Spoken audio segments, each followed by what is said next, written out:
కుడంకుళం అణు కేంద్రానికి సంబంధించి కంట్రోల్ రూమ్ మ్యాప్లని డార్క్ వెబ్సైట్లో ప్రొజెక్ట్ చేసి అమ్మకానికి పెట్టారు కొంతమంది.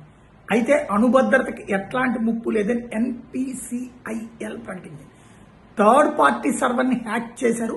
హ్యాకింగ్ జరిగిన మాట వాస్తవం, కానీ అది third party server. Kudankulam reactor data సురక్షితంగానే ఉంది, ఎలాంటి ప్రమాదము లేదు అన్నటువంటి విషయాన్ని చెప్పుకొచ్చారు. సెక్యూరిటీ వ్యవస్థలన్నీ సురక్షితంగానే ఉన్నాయి అన్నటువంటిది వివరణ ఇచ్చుకుంటూ వచ్చారు. అదే సందర్భంలో జాతీయ సైబర్ భద్రతా సంస్థ ఇప్పుడు దీని మీద సీరియస్ గా దృష్టి సారించింది. ఎవరు ఈ వ్యవహారానికి పాల్పడ్డారన్నటువంటిది. కుడంకుళం అణు కేంద్రం అనేది చాలా ఇంపార్టెంట్ దేశానికి సంబంధించి.